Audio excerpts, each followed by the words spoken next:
Welcome back to another episode of Jacksonville Buzz's Buzzworthy Businesses. I'm Steve Strum. Sitting with me is Mathew Snyder, the owner of RemedyGuard. Thanks for joining us, man. For the audience that didn't see some of the show prep, we had a little bit of opportunity to discuss your business. You are a business that provides lock boxes for medication. Other things, but we're here to talk about that and maybe dip into some other areas. And you told me a stat that literally made me about fall off this chair. 35,000 children under the age of 5 end up in the ER every year because of unrestricted access to medication.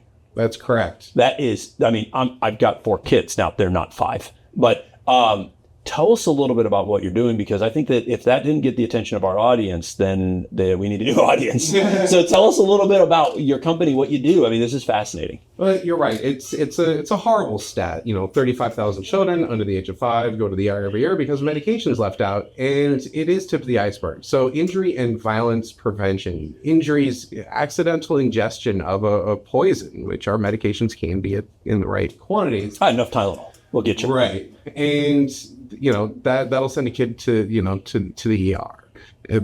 But a medication lockbox where, somebody with a kid, they put it in there and then the kid can't get into it, that reduces that chance of that exposure, of that kid ending up in the ER. And if we look at our healthcare system today, we need to give them as much of a leg up as we can. We got to keep those people out of the ER. Let them focus on the things that you can't really prevent, whatever that looks like, chronic illness and, those types of things. Well, with biotech and medications, they're becoming more and more complex, right? I mean, you and I are at the age when if somebody got AIDS, that was a death sentence. Correct. Now people can live 20, 30, a full life where they can actually reduce their ability to be detected having HIV and AIDS to the point where it's non-transferable. Not a cure, but as close as I think you can get. All of those medications are extraordinarily complex. They're complex, they're expensive. And, even if you're looking at, what to secure, it's not always about a lethal means situation. It could just be privacy. Folks are like, this is my stuff. I don't want it out where, I'm going to have guests over and everybody's going to see all this stuff. Right. There's my Prilosec. I really don't care if anybody knows I have heartburn. Right? I got 4 kids. There's enough heartburn. But so what made you, so this is your company. What made you decide to start a company? And, the concept isn't really that life-changing, but at the same time, it's life-changing. Because you instituted, hey, you know what? Why don't you lock your drugs up? Now, you do other stuff like, hey, why don't you lock your guns up? Well, good. Obviously that's a little different of a discussion, but what made you decide to create this little niche of business that obviously is your business, but then is also helping the community and the kids be a lot safer given restriction of medication? Why'd you start it? Well, so it seems like this is something new, but a similar company was started in 2008 by a pain specialist who saw what was happening with the overprescribing of opioids. And he was like, okay, well, we need to educate folks on how to do this. And you can't change any of this stuff if you do not provide people with the tools. I'm prior Air Force, and I know that if it's important, you're going to get issued that equipment. You got to go somewhere and do something. Here you go. We need to do that with our parents. If we're going to say, hey, you need to lock this stuff up, here's what you can do. And so during the pandemic, I had seen what was happening with the breakdown in our supply chain. And when I lost my job in September of 21, it was like, well, I know exactly what I'm going to do. Because you just follow the logic. If all of these events that happen throughout the year are not fueled with the products to make that point, make that statement, and facilitate taking action, that 35,000 is just going to go up. Now, 35,000, it's a decrease from what it used to be. A lot of effort has gone into educating the general public, but more needs to be done. Well, programs come in and go out, right? Social programs, government-funded programs, they go in and go out. But if somebody is having this takeaway, right? They're watching this going, man, I got young kids, or, yeah, I'm on Prilosec, ha, ha, ha, ha.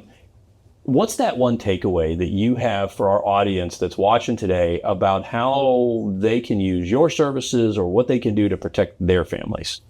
jump online, check out my website. There you go. I do more than selling it at wholesale to those organizations. Folks that want to get involved, take action, they can jump on, buy a lockbox or a locking bag and take that action themselves. So your customer base is a social program like the city of Jacksonville may say, hey, you know what, we need 1,000 of your boxes or 1,000 of the locking envelopes or 1,000 security systems. But as a retail customer, I could go on your website and we'll make sure to put that on our website, which is thedailynewsnetwork.com. So I can go and say, hey, you know what, I need and go buy it as a retail consumer.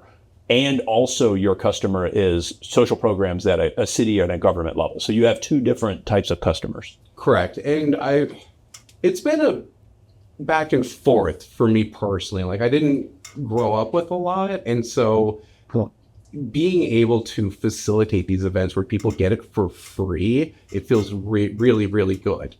But on the flip side, that is a financial burden on our public health departments. And again, like you're saying, those programs are, the funding isn't always there. Yep. And there is a bit of a lack of continuity in our counties across our country. So when people get elected in these positions, whether it's a county commissioner or a sheriff or something like that, it's kind of seen as a hostile takeover. And so that exchange of information, hey, we were working on these programs, they're going to save lives. Right, but they want to go and look at their own new programs. So you exist both in the governmental program space as well as that consumer space, and really you're trying to help people educate and protect their families by securing things that, although may not be lethal, if taken enough of, can kill you. And then of course the lethal stuff too. Absolutely. Thank you so much for coming in and kind of walking us through that. I really appreciate it. I mean, as a father, 4 kids, I get it, 100%. For anybody here watching, something that they need to take a look at. So love you, but we can't do this without them. So guys, if you know somebody who needs to see this, to lock up medication, drugs, make sure you come check out Matt's website on thedailynewsnetwork.com. Share this episode and always remember to live with gratitude.